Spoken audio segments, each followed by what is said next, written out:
Bienvenida a Period Dramas, tu podcast sobre salud con perspectiva feminista. Hola a todas, bienvenidas de nuevo al podcast. Hoy os traemos la segunda parte de nuestra nueva serie llamada Las hormonas de tu vida. Empezamos hablando sobre la pubertad y hoy continuamos hablando sobre la etapa fértil. ¿Qué queremos decir con etapa fértil, Constanza? A ver, la etapa fértil se considera el momento a partir del cual, en el caso nuestro, nos llega nuestra primera menstruación, que es lo que se denomina menarquía, así como término científico, y es desde este momento hasta que tenemos la menopausia. En el otro episodio hablamos más de todos los cambios, tanto físicos como hormonales, que implica que te llegue la regla por primera vez. Uh-huh. Y hoy hablamos más de qué dudas podemos tener alrededor de la fertilidad, ¿no? Exacto, sí. Durante toda esta etapa fértil, tanto si queremos quedarnos embarazadas como si no, como si simplemente, quiero saber qué está pasando con mi cuerpo, independientemente de la fertilidad en sí, sino entender qué me está pasando. Exacto, además es una etapa que comprende muchos años de tu vida. Uh-huh. Y muchos años en los que puede cambiar mucho tu vida, o sea, no es lo mismo cuando tienes 16 que cuando tienes 40. Entonces creemos que va a ser muy interesante para un espectro muy amplio de personas. Exacto, sí. Después también comentar que este episodio no está solo dedicado a personas de sexo femenino que quieran quedarse embarazadas.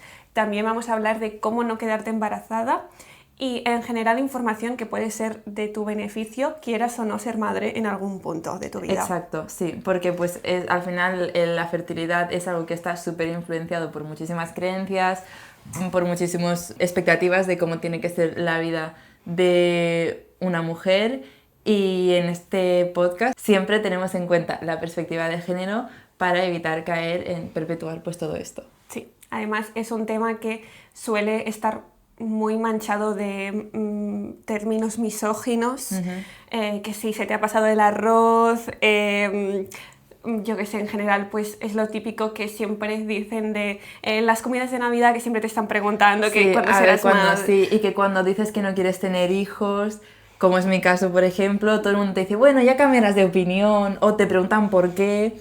Cuando alguien dice que sí que quiere tener hijos, nunca le dicen que va a cambiar de opinión o le preguntan el por qué, aunque tenga 13 años. Y yo, siendo más mayor, me han preguntado el por qué por decir que no. Entonces claro, sí, que ahora está hay demasiadas expectativas extrañas sobre lo que tenemos que hacer y no durante nuestra etapa fértil. Totalmente. Así que, si os interesa este tema, empezamos. Antes de todo, recordaros que si os gusta nuestro contenido y queréis estar más atentas de lo que vamos subiendo, podéis seguirnos en nuestras redes sociales, en Instagram y en TikTok, que somos @perioddramaspot. En España, la edad promedio en la que nos llega nuestra primera regla son los 12 años más o menos, y la edad promedio en la que nos llega la menopausia son los 52 años. Y esto nos deja aproximadamente unos 40 años fértiles. Y si no nos quedamos embarazadas y tampoco damos el pecho ni tenemos irregularidades, entonces teniendo como lo esperado de una regla al mes más o menos, tendríamos unos 470 ciclos menstruales a lo largo de la vida. Y si no te parecía suficientemente importante hablar de la etapa fértil antes de esta cifra, yo creo que después de pensar que tenemos casi 500 ciclos menstruales, hay que hablar de ello, ¿no? Totalmente. Un tema del que hablaremos hoy y del cual mucha gente ha hablado, pero creo que poca entiende realmente qué es, uh-huh. es la reserva ovárica. Vale, es un término interesante. ¿Qué quiere decir reserva ovárica, Carol? Pues para entender qué es la reserva ovárica, tenemos que recordar que en el sexo femenino los óvulos son limitados, mientras que en el sexo masculino, en teoría, son ilimitados. Exacto, básicamente en el sexo femenino nacemos con ya una cantidad máxima, más óvulos de aquellos con los que nacemos, no podemos tener. Que a partir de ese máximo vamos a ir para abajo. Sí. En cambio, en el sexo masculino, los espermatozoides se van produciendo a medida que la persona pues va viviendo. Sí. Entonces es como que no hay un número máximo, sino que pues tú vas produciendo, vas haciendo y se van haciendo. Exacto. En cambio, los óvulos se van descontando. Exacto. Con cada menstruación van disminuyendo. Tipo, no podemos producir más óvulos. Entonces, la reserva ovárica es la cantidad de óvulos que tenemos disponibles en cada momento de nuestra vida. O sea, esta reserva ovárica va disminuyendo, nunca va a aumentar con la edad. Y lo que es importante es que a más reserva ovárica tengamos, más fértiles seremos. Si tenemos en cuenta que la reserva ovárica va disminuyendo con los años, a más edad, menos fertilidad. Vale, me cuadra. Sí. Entonces, como decía Constanza, para entender nuestra fertilidad y nuestra reserva ovárica, nos tenemos que remontar en el momento en el que aún éramos un feto dentro de nuestra madre. Buenos tiempos aquellos. Porque en ese momento empieza el proceso de formación y maduración de nuestros óvulos. Y este proceso es conocido como ovogénesis. Entonces vamos a ver en qué consiste. Cuando estamos aún en la barriga de nuestra madre, o sea que nos estamos desarrollando como cuerpo y dentro del cuerpo pues los órganos, los tejidos y todo lo que lleva dentro, tendríamos unos 7 millones de células madre en nuestros ovarios. Estos 7 millones de células madre se van dividiendo, una misma célula se va dividiendo en dos y sus hijas pues lo mismo, para llegar a ser ovocitos, que serían los futuros precursores de los óvulos. Y cada ovocito se encuentra dentro de un folículo inmaduro. Ya en otros episodios hemos hablado mucho de los folículos dentro de nuestro ovario, entonces aquí es donde empiezan a existir estos folículos. Entonces, seguimos en la barriga, aún no hemos nacido, y estos folículos pues se van degradando, porque tienen una vida corta y se van degradando. En el momento en el que nacemos, ya no tenemos 7 millones de células madre, sino que tenemos 2 millones de folículos. Entonces ya se ha hecho ahí una masacre buena. Sí, sí. Ha disminuido mucho la cantidad. Entonces nacemos, vamos creciendo y llega la pubertad.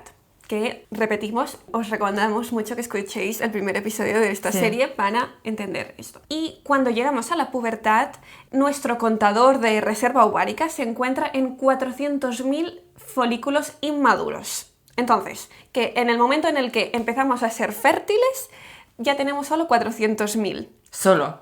Ojo, que yo con 400.000 óvulos tengo de sobras. Bueno, pero comparado con 7 millones... No, sí, claro, sí. Ha disminuido muchísimo. Sí. Y claro, que son folículos inmaduros, no son óvulos claro, no son aún. óvulos activos que se puedan fertilizar. Ojo, cuidado. Esto implicará que cada ciclo menstrual 20 folículos inmaduros de estos 400.000 iniciales van a hacer un poco los juegos del hambre. Sí. ¿Vale? Son 20 concursantes que van a competir para ser el folículo dominante. ¿Y qué quiere decir ser el folículo dominante? Folículo alfa. Exacto. Pues el dominante barra alfa será el que sea capaz de sintetizar más estrógenos, ¿vale? Y pues va a salir el ganador, va a decir, aquí estoy yo soy el que más hormonas ha podido secretar y va a ganar la competición. ¿Y el premio por ganar la competición? El premio va a ser poder... Salir del ovario. Exacto. Claro, ver el mundo, ¿no? Totalmente. Es como los juegos del hambre, o sea, Claro, poder sí, salir sí. de su jaula. Claro, 100%, sí. Se revienta el folículo donde estabas y puedes salir a las trompas de falopio. Totalmente. Entonces, el dominante es el que llega a ser el ganador y sale en la ovulación. O sea que pensad que todos nosotros hemos sido en algún momento ganadores de la competición entre folículos. Totalmente.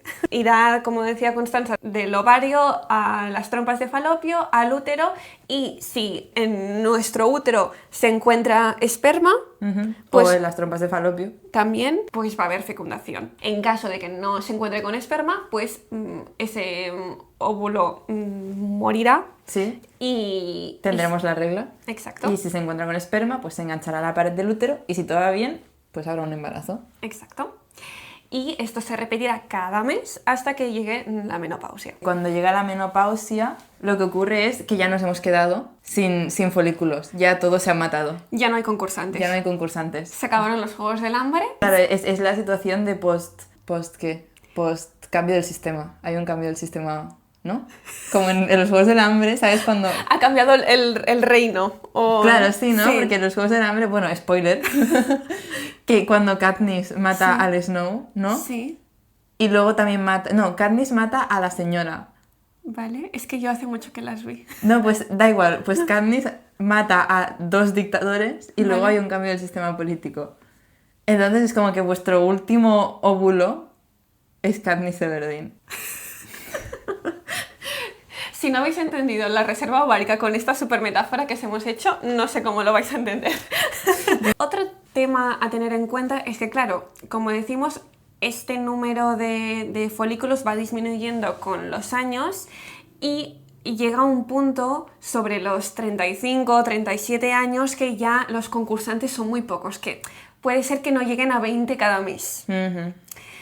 Entonces, por eso se suele decir y se suele recomendar que si quieres tener hijos, lo mejor sería tenerlos entre los 16, obviamente no es la mejor edad, pero a nivel fisiológico, entre el inicio de la pubertad y los 30-35 Bueno, años. ojo, entre el inicio de la pubertad tampoco, porque a partir de una cierta edad, porque tú puedes empezar Sí. a tener la regla con 12 años, pero tu cuerpo no está preparado para tener un bebé con 12 años. No, pero quiero decir, tipo, que esto, pues, desde joven, Sí. desde los primeros años, a los 30-35.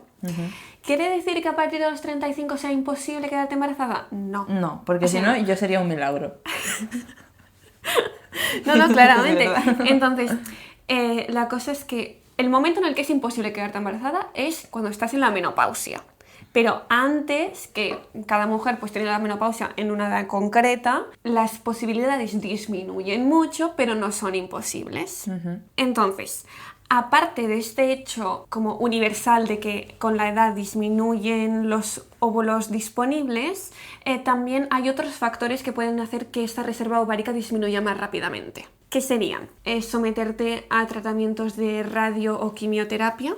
Ujú. Que por eso en muchos casos se suele, sugerir a la persona que va a someterse a este tratamiento si quiere pues recurrir a la congelación de óvulos previamente. Exacto. Sí, te permite poder decidir más tarde. Sí. Y luego además también en el caso que tú sigas teniendo luego óvulos tuyos, nada te garantiza que no han sido afectados por esa radioquimioterapia, sobre todo quimioterapia.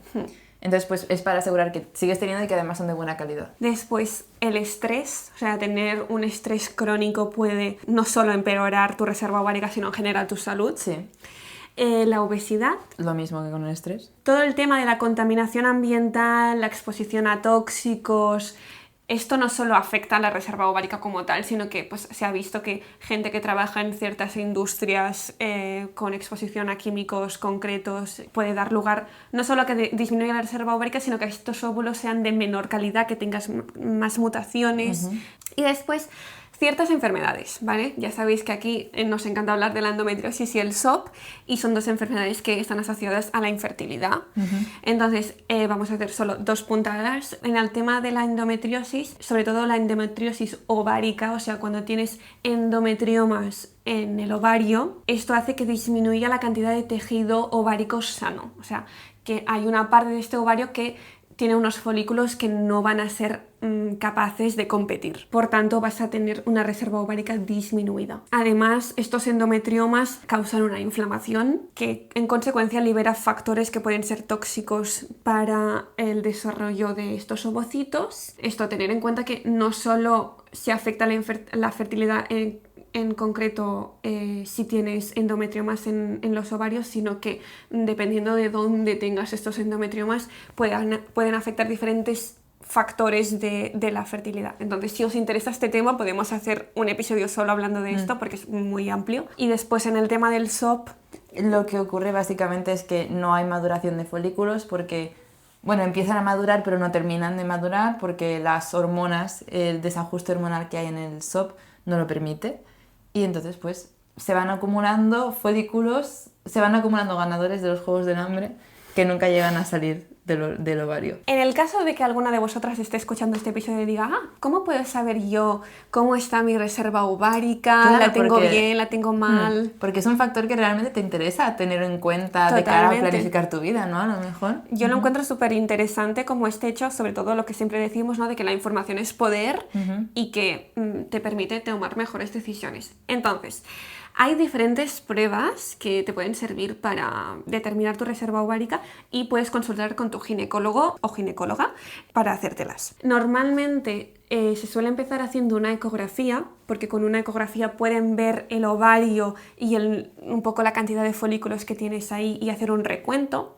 También se puede hacer una analítica de sangre en la que miren la FSH, ya sabéis, siempre famosa aquí en el podcast, que es la hormona folículo estimulante. Y ya sabemos que esta hormona se activa al inicio del ciclo menstrual para activar la maduración de estos folículos y que los ovocitos que lleven dentro pasen a ser óvulos. ¿Qué pasa si hay pocos folículos disponibles? Pues que se libera más FSH, o sea, nuestro cuerpo dice, si están madurando pocos folículos, puede ser que no haya suficiente estimulación, pues vamos a estimular más. Lo que pasa es que si realmente hay pocos folículos, que tú estimules más no va a hacer que Exacto. O sea, si hay pocos, pues hay pocos. No vas a conseguir que aparezcan de la nada. Exacto. Es como si tienes pocos concursantes, no Claro, no van a salir de debajo las piedras. Esto hace que mujeres con reserva ovárica baja tengan niveles de FSH en sangre muy elevados. Vale. ¿Cómo de elevados tenemos números?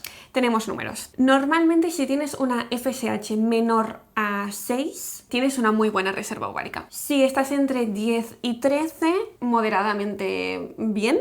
Average. Sí. Y si es mayor de 13, ya estamos hablando de que estás cerca de la menopausia, ¿vale? Porque al final es esto, la menopausia es tener una baja reserva ovárica. ¿Qué pasa? Que ya hay mujeres que por diferentes causas tienen una baja reserva ovárica, pero no están en la edad de la menopausia. Entonces, por eso decimos que es muy interesante si tienes ciclos irregulares y diferentes síntomas que te hacen sospechar, pues mirártelo, porque además es una analítica de sangre, o sea... Sí, es muy fácil, bastante accesible, a ver, depende un poco de dónde vivas, pero aquí, por ejemplo, es muy accesible, se puede pedir al CAP, no es una analítica extraña, te la hacen por la Seguridad Social. Totalmente. Y yo simplemente hacer la pincelada también de que en el SOP la FSH tiende a estar un poquito baja, ya está, simplemente, y que aún así hay problemas de fertilidad. Sí, obviamente siempre hay, por eso decimos que es muy importante que esto te lo mire un ginecólogo porque hay muchos factores a tener en cuenta. Otro apunte, que si quieres analizarte esta FSH en sangre, es importante que la analítica te la hagas entre el día 3 y 5 de tu ciclo menstrual. Porque como hemos dicho, es al inicio del ciclo donde la FSH predomina y como que realmente ves si funciona o no ahí. Porque si miras la FSH en momentos en los que no es relevante, no te va a aportar mucha información. Hay otra prueba que es la prueba de la hormona antimülleriana, que es un tipo de hormona que también es liberada para favorecer la maduración de los óvulos. Y el hecho de que haya unos valores elevados de esta hormona antimülleriana, pues indica que hay una buena reserva ovárica. O sea, en este caso sería lo contrario de la FSH. Con la FSH hemos dicho que si está elevada es que hay menos óvulos. En el caso de la hormona antimülleriana, si está más elevada hay más óvulos y además te puedes hacer la analítica de la antimülleriana en cualquier momento del ciclo menstrual porque no varía, pero bueno, como te lo puedes mirar en la misma analítica, pues es mejor hacértelo del día 3 al 5 y así ya tienes las dos hormonas en la misma analítica. Sí. Pues ahora que tenemos claro qué es la reserva ovárica, cómo funciona y cómo la podemos medir, también queremos hablar de exactamente cuándo me puedo quedar embarazada. Porque, claro, o sea, sabemos que entre los 16, 18 hasta los 35 estamos en nuestro prime para tener niños, ¿no? Pero puede ser que haya gente que piense que esto quiere decir que cualquier día del mes te puedes quedar embarazada. Y vamos aquí a desmentir esto para que todas y todos estemos enterados de qué pasa realmente. La cosa es que no te puedes quedar embarazada todos los días del mes. En realidad solo te puedes quedar embarazada 5 días del mes. O sea, 5 días por ciclo, de hecho, no del mes. Porque, ojo, depende del ciclo que tengas. claro, si tienes ciclos más largos, pues sí. ¿Por qué es esto? Pues porque solo podemos quedarnos embarazadas si nuestro óvulo ha salido del ovario y está disponible para que esté en contacto con el esperma. Si no, si esto está ahí en su jaula, no va a haber manera Claro, de que... el esperma no puede entrar en el ovario. No, lo tiene... A tanto no llega el pobre. Ya mucho que se va moviendo con la colita por ahí. Sí. Y además, el periodo de la ovulación es el más corto de toda la menstruación. Entonces, de todo el ciclo menstrual. Y este óvulo libre tiene una vida de 48 horas. Entonces, teniendo en cuenta esto, pensaríamos que solo somos fértiles del día 14 al 16 de nuestro ciclo menstrual. Pero tenemos que tener en cuenta los espermatozoides, ya que los espermatozoides pueden sobrevivir 3 días dentro de nuestro sistema reproductivo. Entonces, ¿qué pasa? Si nosotras tenemos una relación sexual sin protección 3 días antes de nuestra ovulación, cuando llegue el óvulo libre, salga del ovario, se va a encontrar con el esperma aún vivo. Habrá algún superviviente por ahí, hay el riesgo de que Sí. al final te quedes embarazada. Exacto. Por eso se dice que la ventana fértil de cada ciclo menstrual son 5 días. Antes de pasar a la siguiente sección de este episodio, queremos hablar también un poquito sobre la presión que sentimos las mujeres para quedarnos embarazadas, o más bien la presión que se nos impone en algunos casos, y con ello va el hecho de que si hay problemas de fertilidad, siempre se suele responsabilizar a la mujer. Ahora está empezando a cambiar y ahora también se tienen en cuenta otros factores, pero sí que siempre pues ha habido esto de que es que ya te vas a hacer muy mayor, se te va a pasar el arroz, te vas a esperar tanto a tener hijos, aunque es verdad que sí que podemos tener hijos después de los 35, pero esto no quiere decir que si hay cualquier problemática a la hora de buscar un embarazo sea automáticamente culpa de la mujer. Primero, que yo creo que culpa no es culpa de nadie, No. porque al final es una situación que se da y nadie busca expresamente no conseguir un embarazo deseado. Pero aparte de esto es que también tenemos que entender que en el proceso de dar lugar a un embarazo participan 2 personas, como mínimo. Una, pues la que pone el óvulo, y la otra persona que pone los espermatozoides. Entonces, a la hora de evaluar qué es lo que puede no estar funcionando, tenemos que evaluar las 2 partes. Además, otra cosa que ahora sí que se está empezando a estudiar, pero que hasta no hace mucho no se estudiaba, es que la fertilidad masculina, aunque sí que es verdad que es continua, digamos, en el sentido de que una persona del sexo masculino, hasta que se muera, puede seguir produciendo espermatozoides. Y esto nos puede dar lugar a pensar que van a ser igual de fértiles toda su vida a partir de la pubertad. Pero no es así, porque se ha visto también que la calidad del esperma disminuye con la edad y específicamente también alrededor de los 35 años empieza a disminuir.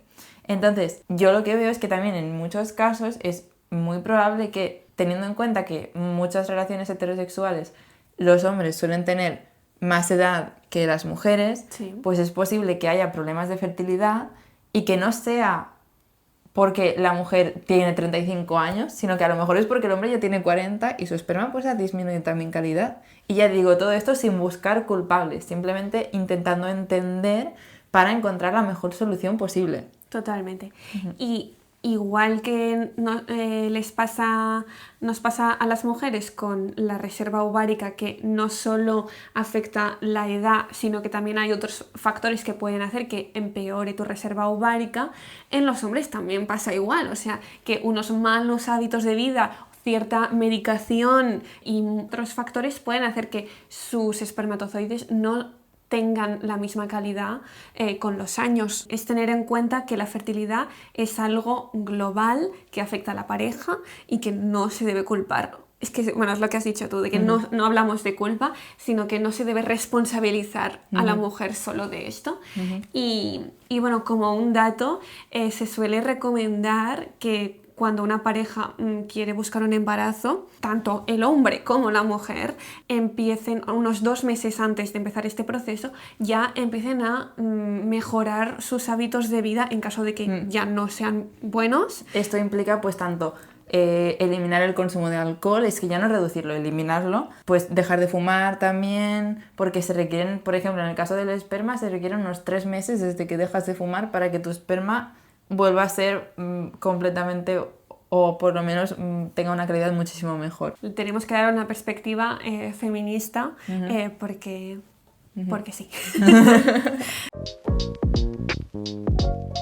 Y después de haber hablado ya en más profundidad sobre la etapa fértil y cómo buscar este embarazo y cómo podemos conseguirlo, vamos a hablar también de cómo no quedarnos embarazadas, que al final es una decisión absolutamente personal y válida también. Y para no quedarnos embarazadas, hoy en día, por suerte, tenemos a nuestra disposición un abanico importante de métodos y hemos dividido estos métodos en 3 tipos, que serían por un lado los métodos quirúrgicos, Sí. por otro lado los métodos hormonales y por último los métodos de barrera. Dentro de los métodos quirúrgicos tenemos que serían específicos para el sexo masculino y los que son para el sexo femenino.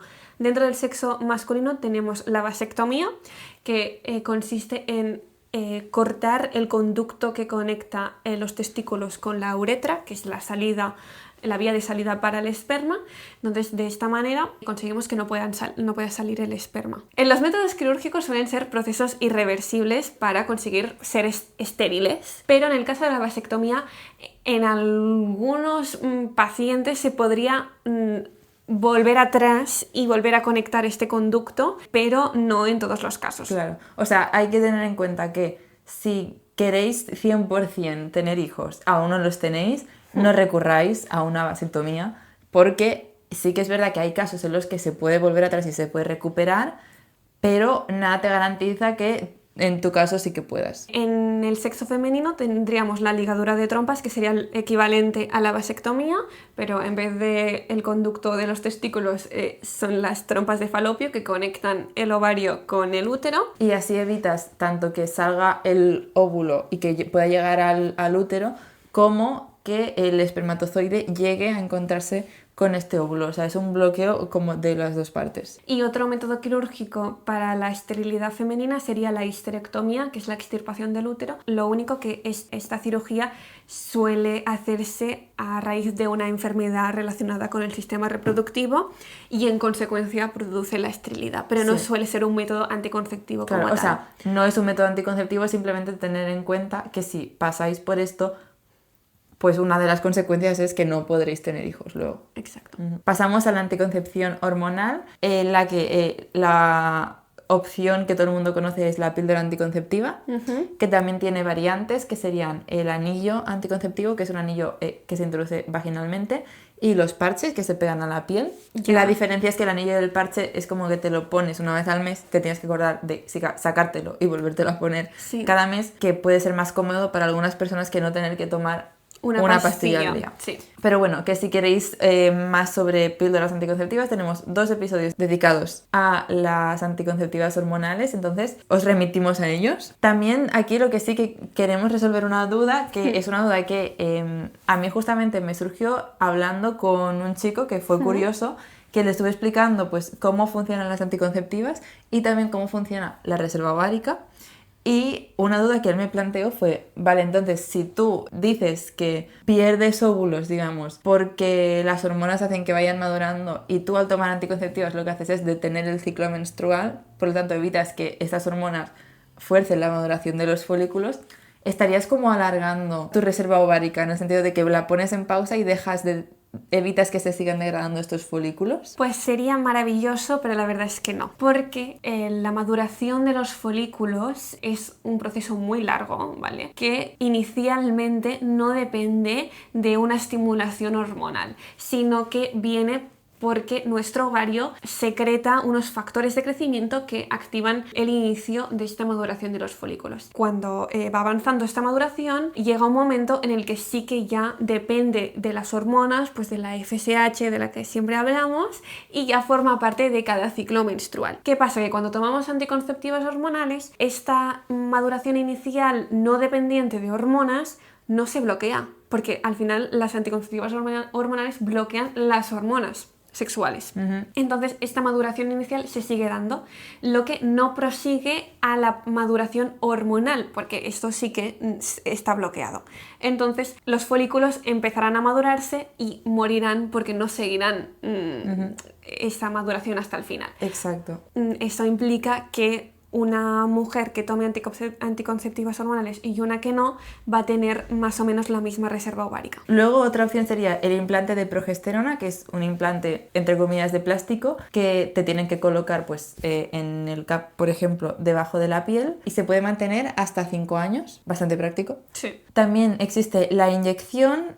Hay 2 tipos de inyecciones que pueden ser tanto combinadas como las anticonceptivas como solo progesterona, que también hay anticonceptivas que son solo progesterona, y se inyecta cada 3 meses. Y es una inyección que evidentemente también te tiene que poner un especialista. Y luego, por último, hablaríamos del DIU, Sí. que también es muy conocido. Y de DIUs tenemos 2 tipos. Tenemos el de cobre, que es el no hormonal, aunque lo hayamos incluido aquí, pero es no hormonal, que funciona básicamente porque lo que hace el DIU es, al final, es un cuerpo extraño que está introducido en tu útero, y eso provoca como una reacción de inflamación, bueno, sin las comillas, de inflamación en tu útero, que crea un ambiente muy inhóspito para el crecimiento, o para la supervivencia tanto de espermatozoides como de óvulos, como de una posible fecundación. Pero vamos, que no hay fecundación porque ahí no sobrevive nada. Y en el hormonal, digamos que las hormonas que desprenden causan pues el bloqueo del flujo hormonal, entonces por eso tampoco se puede dar la ovulación. Aquí queríamos comentar un artículo que encontré sobre la aplicación del dispositivo intrauterino en España. A día de hoy, la aplicación intrauterina de este dispositivo se suele hacer sin anestesia.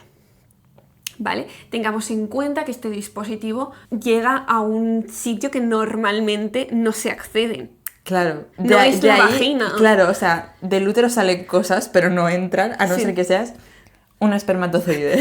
Entonces... Claro, entonces es bastante doloroso que te lo inserten. En este artículo se entrevistaban a diferentes mujeres de diferentes edades y con diferentes conocimientos sobre qué implicaba este DIU, ¿no? Y la mayoría de ellas hablaban de que les faltaba muchísima información alrededor de cómo sería este procedimiento, y que en general sus médicos se hacían sentir que esto no dolía y que eran unas exageradas, y que... Como que era un procedimiento fácil, rápido, indoloro, inodoro e incoloro también, o sea, todo. Sí. Esto no te vas a enterar. Y es como, a ver, chaval, o sea, me vas a atravesar la cervix con un dispositivo que no es que sea enorme, pero vamos a ver, o sea, lo puedo ver a simple vista, ¿ya? ¿Sabes? O sea, partiendo de esa base, no es algo delgado, fino, que no puedo ver, no. Es algo grande. Sí. Y solo para poner un poco en perspectiva, que por ejemplo la vasectomía, en el caso del hombre, sí que es una intervención en la que se ponga anestesia. Bueno, evidentemente, porque implica cortar cosas en el interior, igual que está justificado poner anestesia en la vasectomía, también lo tendría que estar para el DIU. Y bueno, decir que cada vez hay más centros, normalmente privados, que dan la opción de ponerte anestesia, y pues entrevistaban a una de estas ginecólogas y decía: prefiero que tardemos más con cada una de las pacientes por el hecho de poner anestesia, pero que estén a gusto, que poner muchos más DIUs y tener a mujeres muriendo de dolor. Claro, es que es como que tienen que ser, o sea, vamos a ver. Entonces, bueno, solo este apunte, y que esperemos que en un futuro ya exista una regulación de este procedimiento a nivel estatal. Es que de verdad que cuando oigo estas cosas es como 100% que la medicina femenina, la medicina ginecológica sigue en la Edad Media a veces. Totalmente. Luego pasamos a los métodos de barrera, en los que encontramos los condones, tanto el masculino como el femenino y que son el único método que te protege de infecciones de transmisión sexual, ¿vale? Sí. Porque dentro de métodos de barrera también existen otros dos de los que vamos a hablar ahora, pero no te protegen de ITS. No. Y además, puntualizar que el femenino técnicamente protege mejor de las ITS que el masculino, por la simple razón de que el femenino tapa más superficie. Vale. Porque las personas, no sé si las personas que nos oigan habrán visto un preservativo femenino, pero es un preservativo que tiene un aro grande y un aro pequeño. El pequeño se introduce en la vagina y el aro grande se deja fuera. Vale. Y entonces el aro grande, el plástico que está como alrededor de ese aro y que está tapándote la salida, digamos, eso te protege una superficie que cuando tú utilizas el preservativo masculino no está tapada. Vale. Entonces, en el caso de contacto piel con piel, porque la ITS no es solo que te eyaculen dentro, la ITS es contacto piel con piel. Claro. Al evitar más contacto, disminuyes la probabilidad de una transmisión en caso de que haya enfermedad. Sí, muy interesante y debería ser más conocido porque es que incluso te diría que en las farmacias ni lo venden. Yo, es verdad, yo diría que no he vendido. Yo no he vendido nunca uno y no sé si tenemos. Yo tampoco, porque es algo que no hay demanda, digamos. Pero ¿sabes por qué creo que no hay demanda también? Porque creo que tampoco se hace un esfuerzo por hacerlo más cómodo. Porque yo no lo he usado nunca, pero he visto como comentarios, opiniones de gente que sí que lo ha utilizado y que dicen es que es más incómodo de utilizar. Porque, pues, no sé, por la colocación, por lo que sea. Y yo pienso... nos hemos preocupado mucho por optimizar el preservativo masculino, porque que si 40 tallas, más ancho, más fino, más no sé qué. Sí. ¿Y por qué no estamos optimizando también el preservativo femenino? Claro. Porque es un método...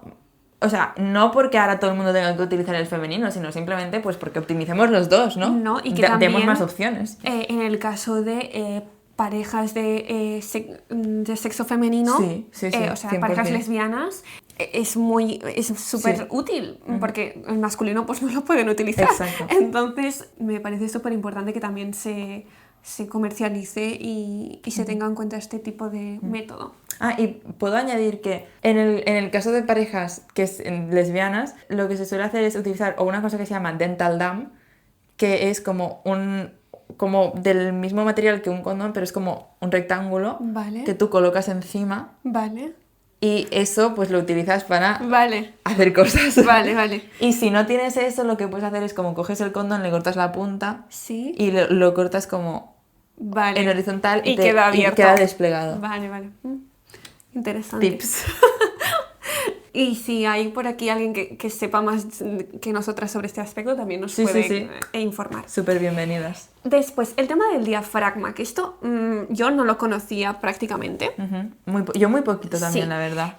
El diafragma tiene la misma forma que el disco menstrual, ¿vale? Que recordemos que el disco menstrual es como si fuera una copa menstrual, pero plano. Y se inserta de la misma manera y cubre el cuello uterino, entonces pues tú puedes tener relaciones sexuales y el esperma en teoría pues debería quedarse en esta pared de plástico y no llegar al útero. Exacto. Unos truquitos de cómo funciona: se suele utilizar juntamente con un gel espermicida, o sea, un gel que tiene una sustancia que mata a los espermatozoides. Entonces tú, antes de ponerte el diafragma, le pones un poco de este gel y te lo pones. El diafragma se debe mantener 6 horas puesto, pero no más de 24, o sea. Y similar al diafragma tenemos el capuchón, que esto tendría la forma de una copa menstrual. Este no lo conocía. Yo tampoco. Y este te lo puedes dejar hasta 2 días puesto. Bueno, está bien. O sea, y estos métodos, la verdad es que yo creo que es más la falta de... que no parece como muy práctico en el momento. Esperar, cojo el gel, le echo no sé qué, me lo pongo, tal, ¿sabes? Sí. Pero bueno, es una buena opción. Seguro que hay gente que lo utiliza y que le va muy bien. Sí. Si lo habéis usado, nos podéis contar. Y después ya, lo último de todo, sería bueno, que supongo que hay más, pero vamos a comentar 2 métodos alternativos para la anticoncepción. Primero de todo, decir que estos métodos no son muy efectivos y que los recomendamos para parejas que se estén planteando tener un embarazo, que no les importe tanto, o sea que... Sí, tipo que el hecho de que si te quedas embarazada no te destroce la vida, un poquito. Exacto. En el caso de que tengas un ciclo muy regular, lo que podrías hacer es tener en cuenta esta ventana fértil de la que hablábamos y pues los días que no impliquen esta ventana fértil podrías tener relaciones sin protección, siempre y cuando no haya riesgo de infección de transmisión sexual. Y los días que sí que hay ventana fértil, pues utilizar un método de barrera. Y después tendríamos el método sintotérmico, que de este prácticamente no vamos a hablar porque tenemos un episodio dedicado a ello. Pero que al final la base es lo mismo, porque el sintotérmico lo que hace es ayudarte a definir en qué fase de tu ciclo menstrual estás. Sí, con la medida de la temperatura corporal. Pero bueno, si queréis más sobre este tema, si os interesa, tenemos un episodio dedicado sobre ello. Sí. Y esto sería todo, chicas. Este episodio ha sido un poco complicado de grabar porque se nos ha apagado la cámara en medio de la grabación y no nos hemos dado cuenta. Como siempre, hacer el disclaimer de que lo que contamos en estos episodios no son recomendaciones médicas, esto es divulgación científica. Y que al final, pues, tanto si queréis quedaros embarazadas, si queréis mejorar vuestra fertilidad o si queréis encontrar un método anticonceptivo, pues hablad siempre con una persona profesional de confianza que os asesore en vuestro caso en concreto. Sí. ¿Algo más que añadir? Se ha quedado un episodio interesante. Sí. Cubre muchas cosas. Sí, yo creo que puede ser interesante para mucha gente, que lo podéis compartir si os ha gustado, dejarnos un like, un comentario y suscribíos y que nos vemos en el próximo. Bye. Adiós.